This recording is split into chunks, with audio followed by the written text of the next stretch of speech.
नमस्कार साथियों, स्वागत है आप सभी का आपके अपने YouTube चैनल डीएस एकेडमी में। मैं डॉक्टर सुदेश कांत तेजा आपके लिए लेकर चल रही हूँ टीजीटी पीजीटी हिंदी का संपूर्ण क्रैश कोर्स, वो भी निःशुल्क। अगर आप चैनल पर नए हैं तो चैनल को सब्सक्राइब कीजिए। आपने चैनल सब्सक्राइब कर रखा है, आपको वीडियोज़ अच्छी लग रही है तो जितना हो ज़्यादा से ज़्यादा दोस्तों में शेयर कीजिए, या जो भी आपके पास पब्लिकली प्लेटफॉर्म है आप उस पर शेयर कर सकते हैं।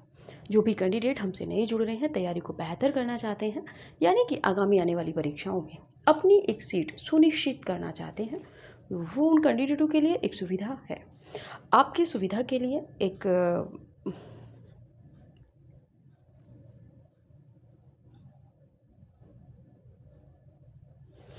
नमस्कार साथियों, स्वागत है आप सभी का आपके अपने YouTube चैनल डीएस एकेडमी में। मैं डॉक्टर सुदेश कांत तेजा आपके लिए लेकर चल रही हूँ टीजीटी पीजीटी हिंदी का संपूर्ण क्रैश कोर्स, वो भी निःशुल्क। अगर आप चैनल पर नए हैं तो चैनल को सब्सक्राइब कीजिए। आपने चैनल सब्सक्राइब कर रखा है, आपको वीडियोज़ अच्छी लग रही हैं तो जितना हो ज़्यादा से ज़्यादा दोस्तों में शेयर कीजिए, या जो भी आपके पास पब्लिकली प्लेटफॉर्म है आप उस पर शेयर कर सकते हैं। जब आप आते हैं, क्लास ओपन करते हैं तो क्लास को लाइक कर दिया कीजिए। उसके बाद में आप विधिवत रूप से पूरी क्लास देखिए। उसके बाद में जो भी आपको लगता है, यदि हमने आप कोई प्रश्न किया है तो आप उसका उचित उत्तर देकर कमेंट कर सकते हैं। और कमेंट करने के बाद में जब क्लास को ऑफ करने से पहले आप क्लास को शेयर कर दिया कीजिए, जो भी आपके पास पब्लिकली प्लेटफॉर्म है। जो कैंडिडेट नए जुड़ रहे हैं, तैयारी को बेहतर करना चाहते हैं, प्लेलिस्ट बनी हुई है, आप प्लेलिस्ट में जाके शुरू से सारी क्लासेस देख सकते हैं। आपकी तैयारी यकीनन तैयारी ही नहीं होगी, तथ्यों का संकलन ही नहीं होगा। अब इतनी अच्छी रणनीति के साथ में आप तथ्यों को तैयार कर लेंगे कि आगामी जो आने वाली कोई भी परीक्षा है, आप निश्चित ही उस परीक्षा में सफल होंगे। इसी के साथ में हमारी एक टेस्ट सीरीज चल रही है। अगर आप टेस्ट सीरीज ज्वाइन करना चाहते हैं, टेस्ट सीरीज का उद्देश्य इतना है कि कोई तथ्य आपसे छूटे ना, प्रश्नों के हर स्तर से आप परिचित हों, प्रश्न किस तरीके से बन सकते हैं, इन सब तथ्यों को आप जानते रहें। ठीक है, तो टेस्ट सीरीज पहले 500 रुपये में थी, अब उसका शुल्क बढ़ गया है। अब टेस्ट सीरीज का जो शुल्क है वो 750 रुपये है। जो भी कैंडिडेट टेस्ट सीरीज ज्वाइन करना चाहता है, अपनी तैयारी को चाहता है कि आगामी आने वाली परीक्षाओं में मुझसे कुछ ना छूटे, यानी कि 125 प्रश्नों में मैं अधिक से अधिक अपना सही कर पाऊँ, इसके लिए यदि आप टेस्ट सीरीज ज्वाइन करना चाहते हैं, प्रश्नों के स्तर को समझने के लिए, जानने के लिए, तो आप कर सकते हैं। 750 रुपये शुल्क है और 50 टेस्ट पेपर हैं इसमें, यानी कि प्रति टेस्ट पेपर आपको 15 रुपये पड़ रहा है, जो बहुत अधिक चार्ज नहीं है। और इसी के साथ में ये भी है कि टेस्ट जो श्रृंखला है आपकी, ये टीजीटी पीजीटी के पेपर से पहले ही आपको करा दी जाएगी। जब भी आपकी तिथि निर्धारित होगी उससे 15 से 20 दिन, 15 दिन पहले या 10 दिन पहले हम आपको संपूर्ण टेस्ट पेपर करा देंगे। ऐसा नहीं होगा कि एक ही दिन हम आपको पूरा टेस्ट पेपर कराएं। विषय समय अंतराल को देखते हुए हम आपको टेस्ट पेपर रखेंगे। जैसे इस समय हम प्रति सप्ताह 2 टेस्ट पेपर दे रहे हैं, उस समय आके हो सकता है प्रति सप्ताह 3 टेस्ट पेपर दिए जाएँ। ठीक है, तो समय का बीच में आपको अंतराल दिया जाएगा, बीच में गैप दिया जाएगा। इसके अकॉर्डिंग एक विधिवत रूप से हम आपको तैयार कर रहे हैं। टेस्ट पेपर की रणनीति रहती है कि सुबह टेस्ट पेपर देते हैं, शाम को उत्तर कुंजी दे दी जाती है और उसके बाद में आपसे आपका स्कोर पूछा जाता है।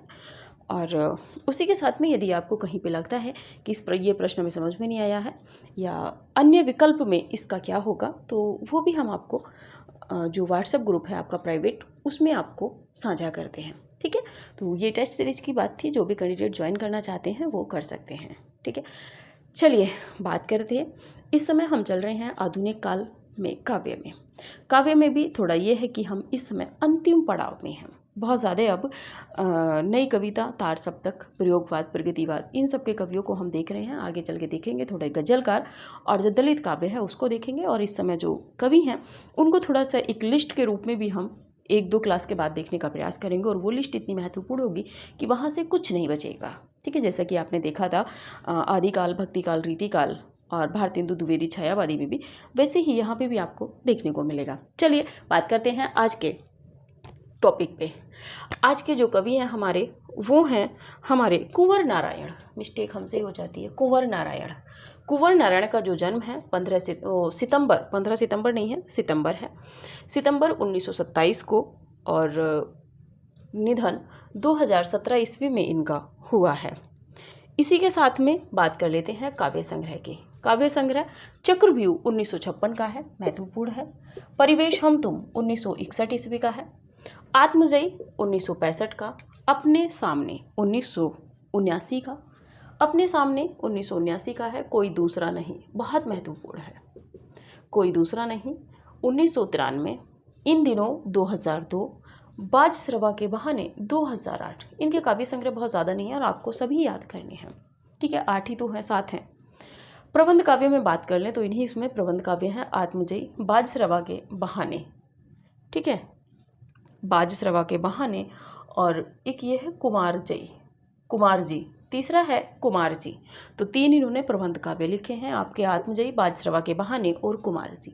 यहाँ से प्रश्न बन सकता है कि निम्नलिखित में से कुंवर नारायण द्वारा रचित प्रबंध काव्य नहीं है।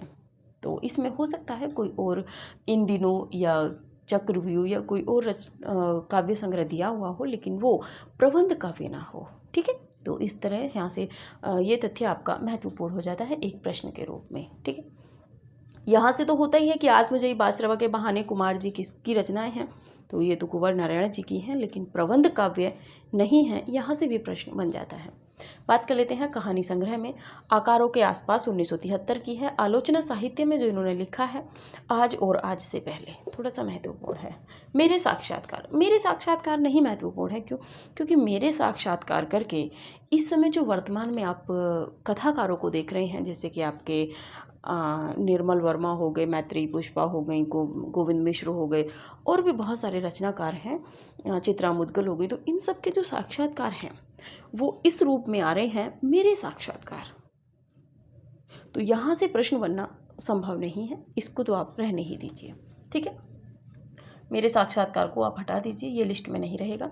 साहित्य के कुछ अंतर विषयक संदर्भ, थोड़ा सा महत्वपूर्ण है, पढ़े रहिएगा। तट पर हूँ पर तटस्थ नहीं, ये बहुत महत्वपूर्ण है, ठीक है, आप इसको याद रखिएगा। किसका है? तट पर हूँ पर तटस्थ नहीं, कुंवर नारायण जी का है। संपादन की बात करें तो नया प्रतीक और युग चेतना, इन दोनों के संपादक के रूप में ये रहे हैं। पुरस्कार में बात कर लेते हैं तो 2005 में संपूर्ण साहित्य पर इनको ज्ञानपीठ पुरस्कार दिया गया था। किसको? कुंवर नारायण जी को। किस समय? 2005 में। इसी के साथ में बात कर ले तो कोई दूसरा नहीं, 1995 ईस्वी में इस रचना पर साहित्य अकादमी पुरस्कार दिया गया। और तीसरा कोई दूसरा नहीं, यही रचना है, सेम रचना पर सेम वर्ष में, उसी वर्ष में व्यास सम्मान पुरस्कार भी दिया गया। यहाँ पे प्रश्न एक्सपर्ट आपसे घुमाएगा, निम्नलिखित में से किस रचनाकार की, किस रचना पर या किस रचना पर एक ही वर्ष में व्यास सम्मान और आपका क्या कहते हैं, व्यास सम्मान और साहित्य अकादमी पुरस्कार दोनों दिए गए हैं एक ही वर्ष में। तो 1995 में किस रचना पर? कोई दूसरा नहीं, रचना पर कुंवर नारायण की रचना है, व्यास सम्मान और साहित्य अकादमी पुरस्कार दोनों दिए गए हैं। नवीन तथ्य की दृष्टि से महत्वपूर्ण है। कबीर सम्मान इनको 2001 में दिया गया था, आप इसका स्क्रीनशॉट लीजिए। आगे देखते हैं रघुवीर सहाय जी को।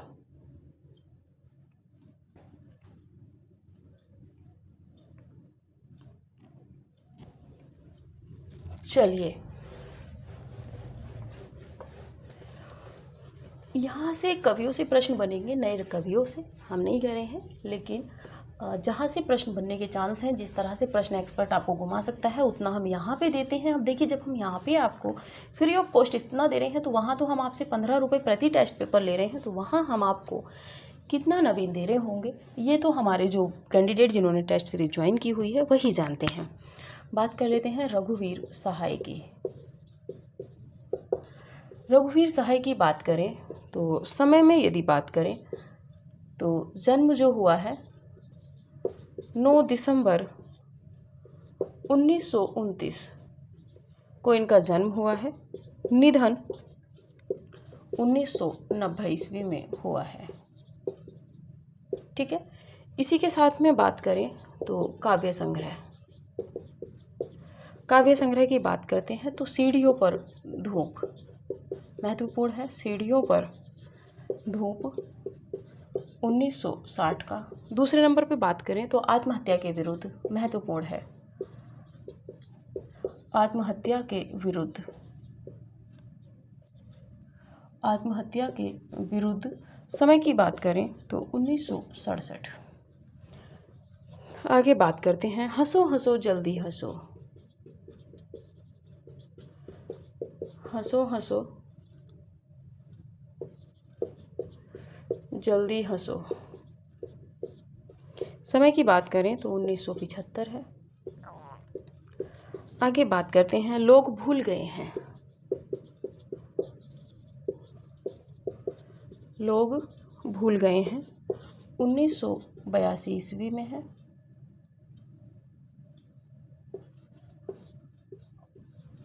लोग भूल गए हैं 1982 में। कुछ पते कुछ चिट्ठियाँ। कुछ पते कुछ चिट्ठियाँ। कुछ पते कुछ चिट्ठियाँ 1989 का है। इसी के बाद में बात कर लेते हैं अगली। एक समय था 1994। एक समय था 1994। ठीक है। इसी के बाद में बात कर लेते हैं कविताएं।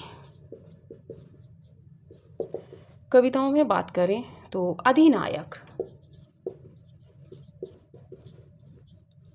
अधिनायक रामदास। तीसरा है रामदास के बाद में अगला है कोई एक मतदाता। कोई एक मतदाता। आगे बात करें तो नेता क्षमा करें। नेता किसको क्षमा करते हैं भाई? नेता तो किसी को क्षमा करते ही नहीं हैं, आपने देखा होगा। लोकतंत्रीय मृत्यु। लोकतंत्रीय मृत्यु। छठे नंबर पे यदि बात करें तो हमारी हिंदी महत्वपूर्ण है। हमारी हिंदी भाषा विज्ञान की दृष्टि से प्रश्न बन सकता है। कहानी संग्रह की यदि बात करें, कहानी संग्रह में बात करें तो रास्ता इधर से है।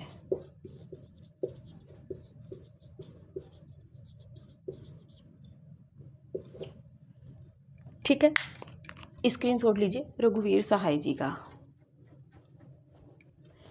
पहली कविता की यदि बात कर लें इनकी, तो पहली कविता है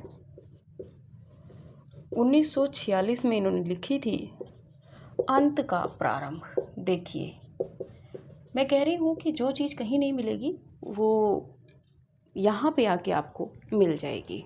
अंत का प्रारंभ। कितने नवीन नाम से इन्होंने पहली कविता लिखी थी। जन्म की बात करें तो 9 दिसंबर 1929 ईस्वी को रघुवीर सहाय का जन्म हुआ है। निधन 1990 में हुआ है। काव्य संग्रह की बात करें तो सीढ़ियों पर धूप 1960 ईस्वी में है। आत्महत्या के विरुद्ध, सभी महत्वपूर्ण है। सीढ़ियों पर धूप, आत्महत्या के विरुद्ध 1967। हंसो हंसो जल्दी हंसो 1975। लोग भूल गए हैं 1982। कुछ पते कुछ चिट्ठियाँ 1989। एक समय था 1994। और यदि बात करें तो निधन 1990 में हो गया है। तो एक समय था, ये मरणोपरांत। ये मरणोपरांत प्रकाशित हुआ है। ठीक है, आप इस बात को तो स्वीकार करेंगे कि नहीं करेंगे? बताइए, करेंगे ना? क्योंकि जब 90 में एक रघुवीर सहाय जी का निधन हो गया है तो और ये 94 में हुआ है, 4 वर्ष बाद, तो आप स्वीकार करेंगे कि इनकी ये मरणोपरांत प्रकाशित हुआ है। ठीक है, क्योंकि यहाँ से भी प्रश्न बनने की संभावना हो सकती है। देखिए, एक्सपर्ट कहाँ से प्रश्न बना लेगा हम नहीं जान पाएंगे। तो जहाँ पे भी जिस तथ्य से कोरिलेट आपको तथ्य मिल जाते हैं 3 से अधिक, आप मानिए कि वहाँ पे प्रश्न बनने की संभावना है। क्यों? अब यहीं पे देख लीजिए कि निम्नलिखित में से किस रचना को रचनाकार के मरणोपरांत प्रकाशित नहीं किया गया है। अब यहाँ पे तो है एक समय था, और भी कई रचनाकारों की रचनाएं हैं जो मरणोपरांत प्रकाशित हुई हैं। तो उसमें कोई एक रचनाकार की वो रचना होगी जो उनके जीवंत, जैसे आप देखेंगे मुक्तिबोध की भी रचना है जो उनके मरणोपरांत प्रकाशित हुई है। बताइएगा कौन सी है? तो इस तरीके से जब आपने देखा है कि 2 तथ्य मिले हैं और भी अनेक तथ्य हैं, तो उसी तरह आप तथ्यों को एक जगह इकट्ठा कीजिए और फिर देखिएगा आप कैसे कहेंगे कि हाँ नहीं मैम आपके पढ़ाए हुए में से नहीं आया था। ठीक है, क्योंकि हमारा उद्देश्य इतना नहीं है कि आपको आए बोर्ड पे लिखाएं चले जाएं। हमारा उद्देश्य है कि हम हर तथ्य से आपको परिचित कराएं। जिन तरीकों को, जिन तथ्यों को एक्सपर्ट पेपर बनाने में उठा सकता है, उन तथ्यों से आप सभी से परिचित रहें। ठीक है, तो चलिए, ये थी बात रघुवीर सहाय जी की कविताओं में। बात कर लेते हैं अधिनायक रामदास। महत्वपूर्ण है, कोई एक मतदाता नई रचनाओं में है, थोड़ा महत्वपूर्ण हो जाएगी। नेता, क्षमा करें, नेता आजकल खूब चल रहा है, आप देख रहे होंगे कि नेता ये नेता वो, थोड़ा राजनीति बहुत ज़्यादा चल रही है, तो इसलिए हो सकता है भाई किसी नेता के उससे उठा के करें कि नेता क्षमा करें, तो भाई प्रश्न कभी भी बन सकता है, क्योंकि देखिए जो भी प्रश्न बनते हैं वो वर्तमान परिवेश के दृश्यों से ही चित्रित होकर कहीं ना कहीं लेखक उनसे परिचित होता है, वो उन तथ्यों को उठाने का प्रयास करता है। बात कर लेते हैं लोकतंत्रीय मृत्यु और हमारी हिंदी। ठीक है, कहानी संग्रह की बात करें रघुवीर सहाय का, तो रास्ता इधर से है, ये इनका कहानी संग्रह है। पहली कविता की यदि बात करें तो 1946 में है अंत का प्रारंभ। देखिए, अंत का प्रारंभ। ठीक है, तो ये रघुवीर सहाय जी का है, आप स्क्रीनशॉट लीजिए। आगे बढ़ते हैं फिर और रचनाकारों को देखते हैं।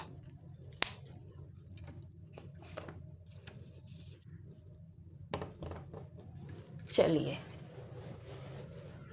थोड़ा तेज़ी से आप भी चलिए, मुझे तो चलना ही है, लेकिन आपको भी लेके चलना है ना साथ में, छोड़ के तो मैं चल नहीं सकती आपको।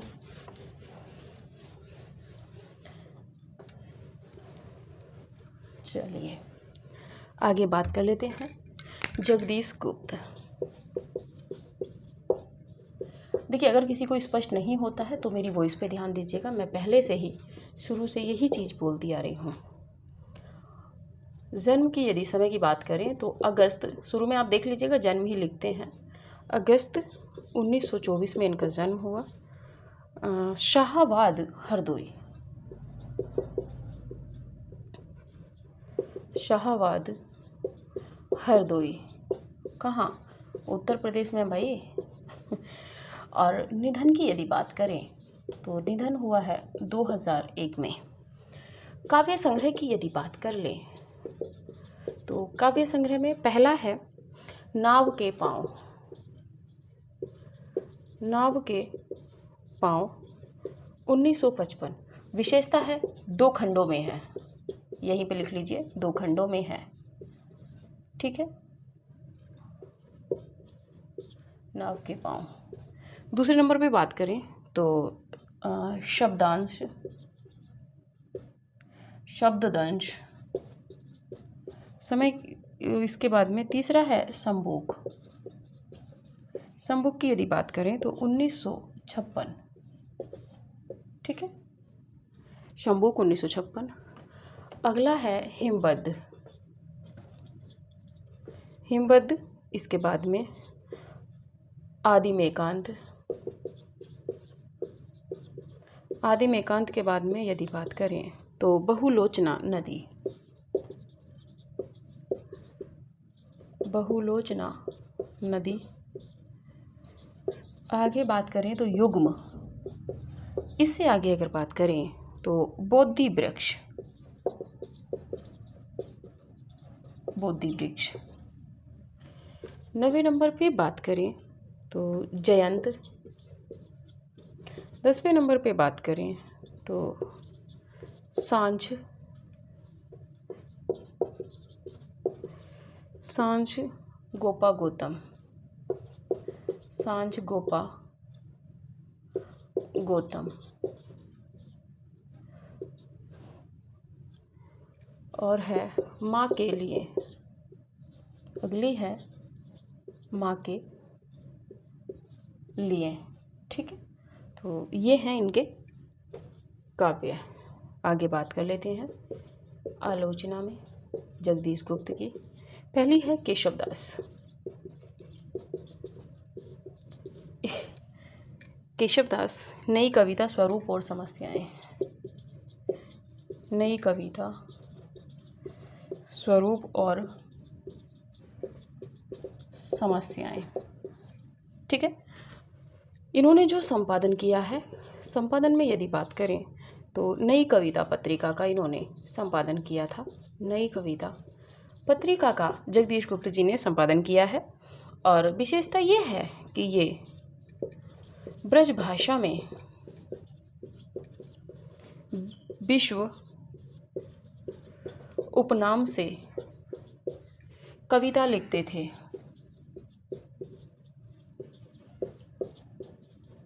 ठीक है, तो देखिए स्क्रीनशॉट लीजिए, फिर आगे बढ़ते हैं, देखते हैं इनको। जगदीश गुप्त की बात करें तो जगदीश गुप्त के समय की बात है तो अगस्त 1924 में जन्म हुआ है, शाहाबाद हरदोई उत्तर प्रदेश। निधन 2001 ईस्वी में इनका हुआ है। निधन से भी प्रश्न बनने की संभावनाएं हैं क्योंकि 2001 में अनेक रचनाकारों के निधन हुए हैं, तो आप ध्यान रखिएगा। काव्य संग्रह की बात कर लें तो नाव के पाँव 1955 का है और इसकी विशेषता ये है कि ये 2 खंडों में है। पहला काव्य संग्रह, पहली रचना, हमने विशेषता बताया है पहली क्लासों में कि आपको याद ही रखना है। तो ये नाव के पाँव 1955 में 2 खंडों में है। शब्ददंश अगली रचना है। शंभोग 1956 की है, महत्वपूर्ण है। हिमबद्ध पढ़ के रखिएगा। आदि में एकांत। बहुलोचना नदी, बहुलोचना नदी थोड़ा सा पढ़े रहिएगा, नदी करके कई रचनाएं हैं। युग्म बोधि वृक्ष आप पढ़िएगा। जयंत सांझ गोपा गौतम बहुत ज़्यादा महत्वपूर्ण नहीं है। इसी के साथ में माँ के लिए, ठीक है। आलोचना में बात कर लें तो केशवदास, जगदीश गुप्त की रचना केशवदास महत्वपूर्ण है। नई कविता स्वरूप और समस्याएं, प्रश्न बनने की संभावना है। संपादन नई कविता पत्रिका का जगदीश गुप्त जी ने संपादन किया था, पीछे हम पढ़ चुके हैं। ये ब्रज भाषा में विश्व उपनाम से कविता लिखते थे। आ जाइए भाई उपनाम से, ठीक है। ये ब्रज भाषा में विश्व उपनाम से कविता लिखते थे, प्रश्न बन सकता है क्योंकि भारतेंदु हरिश्चंद्र, अंबिका दत्त व्यास, प्रेमगन, ये सब किस उपनाम से लिखते थे ये तो सब आप जान चुके हैं। बात आती है जयशंकर प्रसाद ने किस उपनाम से लिखा और किसने किस नाम से लिखा, मतलब नहीं है, लेकिन नई रचनाओं को, नई परीक्षा पैटर्न को देखते हुए प्रश्न बन जाएगा कि निम्नलिखित में से कौन कवि, कौन रचनाकार ब्रज भाषा में विश्व उपनाम से कविताएं लिखता था। तो कौन थे भाई आपके? जगदीश गुप्त जी। चाहे एक ही कविता लिखी हो, 2 लिखी हो, इससे मतलब नहीं है, लेकिन विश्व उपनाम जगदीश गुप्त जी का है ब्रज भाषा का। तो 2 प्रश्न आपके तैयार हो गए हैं। ब्रज भाषा में कौन लिखते थे? जगदीश गुप्त। और विश्व उपनाम किसका है? जगदीश गुप्त जी का। हमेशा मूल नाम से ही प्रश्न नहीं बनता है, उससे आगे भी प्रश्न बन जाता है, ठीक है। तो ये तथ्य आपके लिए बहुत महत्वपूर्ण है। जितना मुझसे नवीन जानकारियाँ आपके लिए खोज के लाई जा रही हैं, मैं आपके लिए लेके आ रही हूँ, इसीलिए धैर्य के साथ में आप जैसा मैं चल रही हूँ आप वैसे चलते रहिएगा। वादा किया है, वादे के अनुसार ही आपको पूरा कराएंगे। अब देखिए, जब हम आपको इतना प्रश्न यहाँ बता देते हैं तब आप सोचिए कि टेस्ट सीरीज़ में मैम कितना करा रही होंगी। यहाँ पे मैंने आपसे कोई 1 रुपया भी चार्ज नहीं लिया है, लेकिन वहाँ पे मैं आपसे प्रति टेस्ट पेपर 15 रुपये ले रही हूँ। तो आप सोचिए कि कितनी मेहनत के साथ में आपको तथ्य दिए जा रहे होंगे। जिन बच्चों ने टेस्ट सीरीज ज्वाइन की है वो इस चीज़ को जान रहे होंगे। तो आप इसका स्क्रीनशॉट लीजिए। आगे बढ़ते हैं, अगले रचनाकारों को देखते हैं।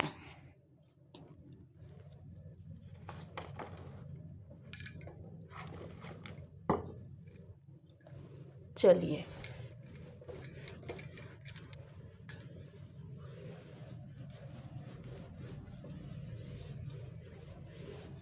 देखिए क्लास को शेयर करते रहिए। हो सकता है कि मैं जिस उद्देश्य से चला रही हूँ वो किसी 2 लोगों के पास भी अगर पहुँच जाए, ज़रूरतमंद के, उनका चयन हो जाता है, तो मुझे लगेगा कि मेरा जो ये कदम था, मेरा जो ये प्रयास था फ्री संपूर्ण कोर्स कराने का, ये कहीं ना कहीं सार्थक होता सिद्ध होगा।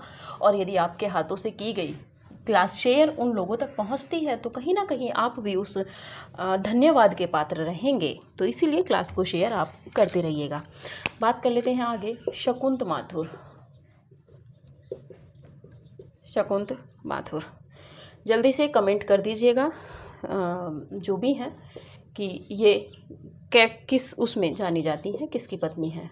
जन्म क्या है? 22 मार्च। इनके जन्म की बात करें तो 22 मार्च 1922। कहाँ? दिल्ली में, ठीक है। बात कर लेते हैं काव्य की। तो काव्य है इनका, बहुत ज़्यादा महत्वपूर्ण नहीं है ये इस रूप में। चांदनी चोनर 1961। दूसरे नंबर पे बात करें तो अभी भी कुछ समय की बात करें तो 1966 ईस्वी है। तीसरे में बात करें तो लहर नहीं टूटेगी,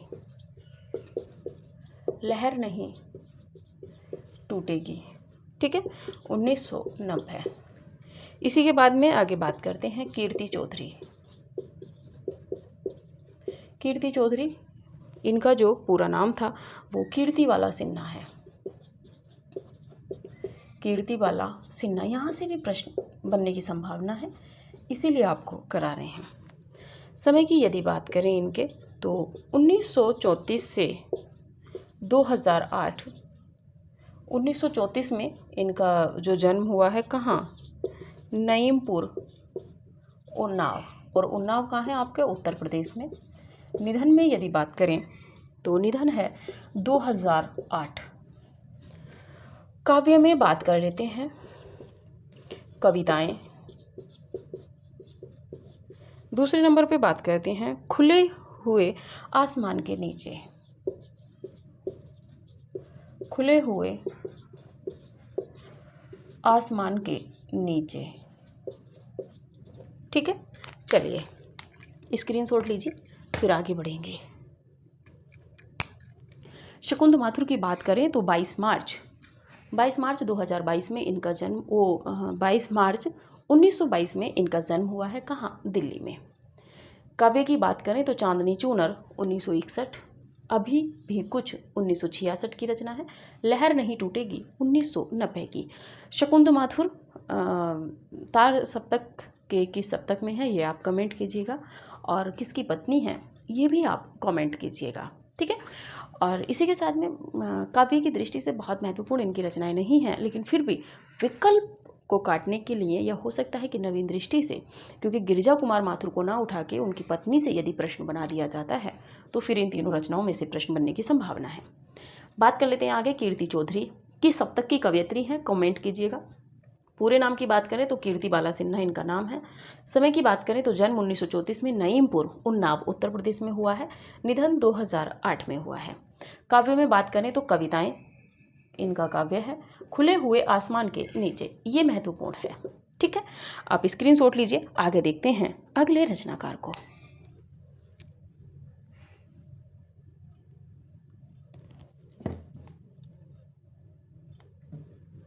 चलिए, जहाँ से प्रश्न बनेंगे, जिनसे प्रश्न बनेंगे उन पे समय दिया जाएगा, बाकी तेजी से हम बढ़ेंगे, ठीक है। आगे बात कर लेते हैं प्रभाकर माचवे। प्रभाकर माचवे जन्म की बात करें तो 1917, ग्वालियर, ठीक है। ग्वालियर कहाँ है आपका, मध्य प्रदेश में। निधन की यदि बात करें तो निधन है 1991, ठीक है। इसी के साथ में बात कर लेते हैं काव्य संग्रह की। काव्य संग्रह में पहला है स्वप्नभंग। स्वप्नभंग समय की बात करें तो 1954 है। 1954 में बहुत ज़्यादा रचनाएं हैं, आप ध्यान रखिएगा कौन कौन सी हैं। दूसरा है अनुक्षण। अनुक्षण की बात करें आप तो 1959 ईस्वी है। तीसरे नंबर पे बात करें तो तेल की पकौड़ियाँ, इधर लिखते हैं तेल की पकौड़ियाँ, तेल की पकौड़ियाँ, और इसके बाद में है मेपल, ठीक। इसी के साथ में निबंध संग्रह में इनकी बात कर लेते हैं हम। निबंध संग्रह किस किस नाम से इन्होंने लिखे हैं, तो पहला है खरगोश के सींग। महत्वपूर्ण है, कई बार प्रश्न बन चुका है, यूजीसी में भी प्रश्न बना है। जब खरगोश के सींग, जब यूजीसी नेट कराता था उस समय भी प्रश्न बना है 1950 में। 1950 में इन समय है, कभी आप सोचिए कि 1950 में प्रश्न बना है, ठीक है। बेरंग की बात करें तो 1957 में, 1950 में तो यूजीसी का गठन भी नहीं हुआ था, ठीक है। चलिए उपन्यास में बात कर लेते हैं। उपन्यास में पहला उपन्यास है परंतु, 1940 का है। एक तारा 1952। आगे है सांचा 1956।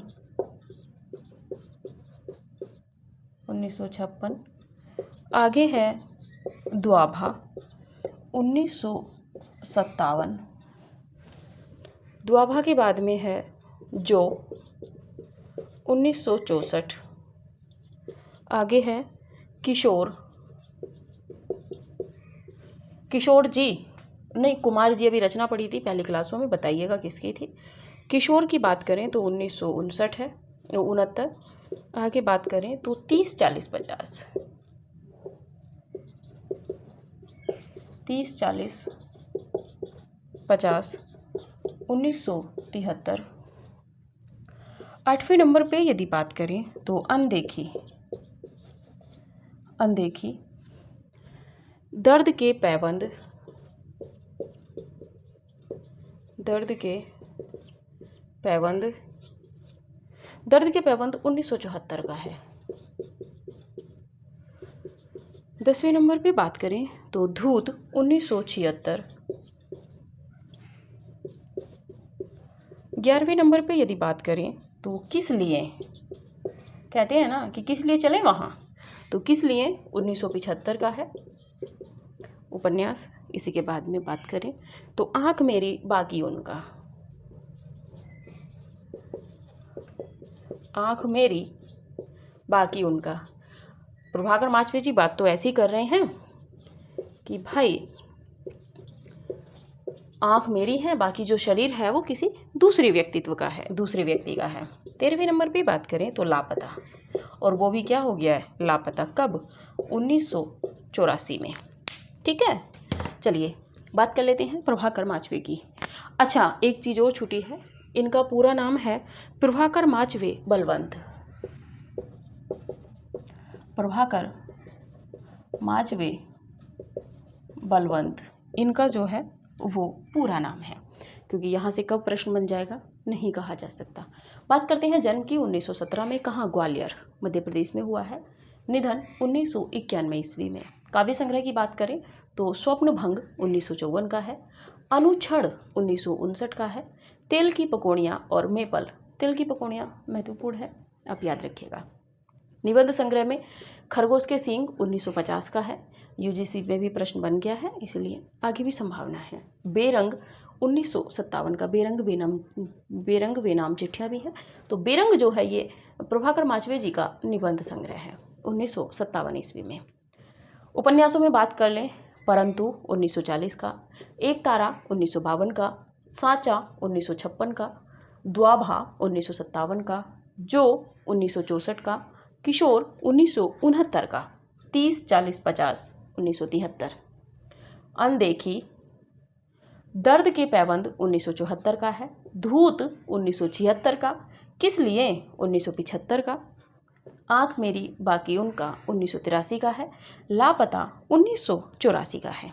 किसी को कोई ट्रिक हो तो बताइएगा, वरना देखिएगा कि परंतु प्रभाकर माचवे जी कहते हैं कि परंतु एक तारा मैंने देखा था, खरगोश के सींग बेरंग बेनाम खरगोश के सींग और बेरंग के बाद में वो कहते हैं निबंध लिखने के बाद में कि परंतु मैंने एक तारा देखा था जो एक सांचे में ढला हुआ था, द्वाभा की जो लालिमा जैसा था, द्वाभा की लालिमा जैसा, जो किशोर के साथ में था। मैं जब किशोर 30 40 या 50 की उम्र का रहा होगा, उस समय मैंने उसको अनदेखी करके दर्द के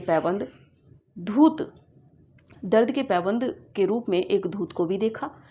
किस लिए देखा था, क्योंकि किस लिए या किस तरह से देखा था, तो आँख मेरी थी बाकी उनका था, जो इस समय लापता है। 2-3 बार जब आप उपन्यास या नाटक या निबंधों को, कहानियों को, आलोचनाओं को कुछ थोड़ी सी ट्रिक के माध्यम से पढ़ने का प्रयास करते हैं तो वो चीज़ें आपकी याद हो जाती हैं। अभी इतना समय नहीं है कि आपको ट्रिक बना के बताया जाए, आगे फिर कभी बताया जाएगा। अभी फ़िलहाल आप प्रभाकर माचवे जी को कंप्लीट कीजिए, स्क्रीनशॉट लीजिए। इसके बाद में टेस्ट पेपर का थोड़ा जो बच्चे हैं कमेंट रहती है टेलीग्राम ग्रुप पे, तो बता देते हैं। चलिए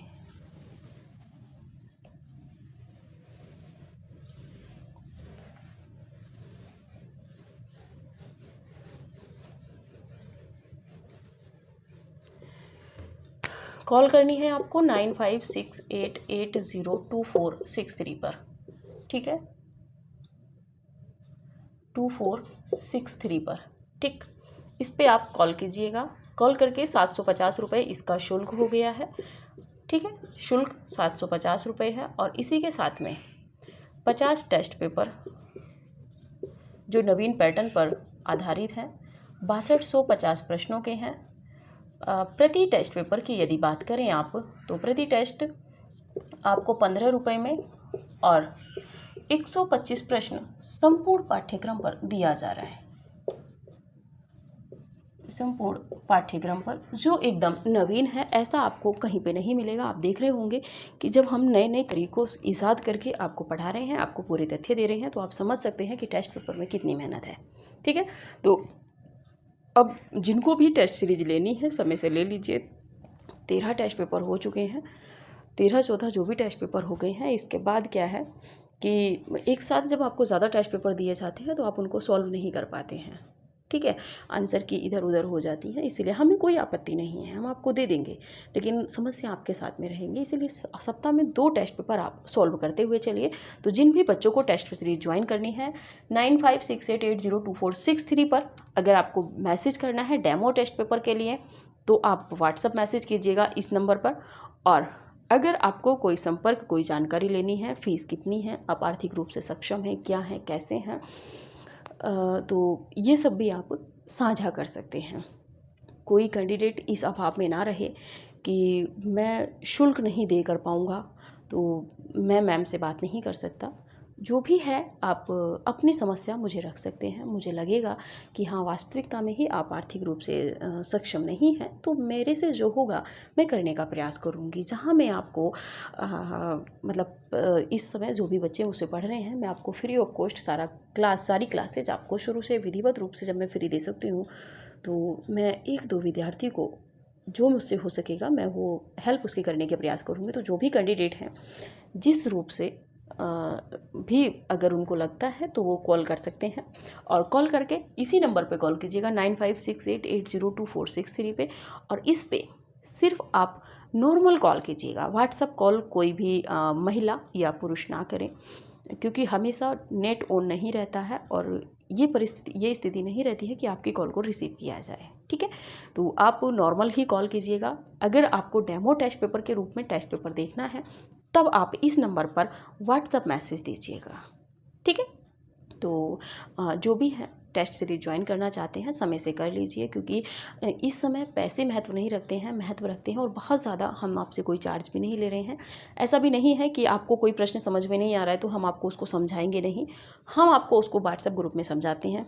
यदि कोई एक कैंडिडेट हमसे पर्सनल मैसेज करके हमसे प्रश्न अपनी समस्या का समाधान लेता है, तो उसकी समस्या का निदान करने के बाद में हम बाकी का जो आपका ग्रुप है उसमें भी जो उसका निदान होता है वो आपको सोल्व भेज दिया जाता है कि इसका ये सोल्व था, किसी को समस्या हुई थी। आप भी समझ लीजिए जो जानने रहे होते हैं कुछ व्यक्ति। देखिए, एक चीज़ और बता दूँ, कोई भी कैंडिडेट जिन्होंने टेस्ट सीरीज ज्वाइन की है या जो मुझसे पढ़ रहे हैं, पहली बात तो ये कि आप मेरा कंपैरिजन आप किसी से ना कीजिए। बहुत कैंडिडेट हैं, कभी टेलीग्राम पे, कभी अनायासा के व्हाट्सएप ग्रुप में जुड़ जाते हैं और वहाँ से नंबर निकाल के पर्सनल मैसेज देना शुरू कर देते हैं कंपैरिजन के रूप में। तो देखिए, आप मेरा किसी से कंपैरिजन ना कीजिए, वरना फिर मैं नाम के साथ में, कॉन्टैक्ट नंबर के साथ में मैं आपको प्रूफ दे दूँगी। मैं बार बार यही चीज़ कह रही हूँ कि अच्छे विद्यार्थी की ये पहचान होती है कि उसको सिर्फ अपनी पढ़ाई से ही मतलब रहता है। ठीक है, कोई क्या पढ़ा रहा है, कितने सिलेक्शन दिए हैं, कितने नहीं दिए हैं, ये वहाँ पे महत्व नहीं रखता है। तो इस तरह की टीका टिप्पणी कृपया करके कोई भी कैंडिडेट टेलीग्राम या व्हाट्सएप ग्रुप पे पर्सनली मैसेज करके ना करें। ये अच्छी बातें नहीं होती हैं। आप कहीं भी पढ़ रहे हैं, किसी भी संस्था में पढ़ रहे हैं, मुझे इससे कोई मतलब नहीं है, लेकिन मेरा उद्देश्य, मैंने आपसे कोई चार्ज नहीं लिया है।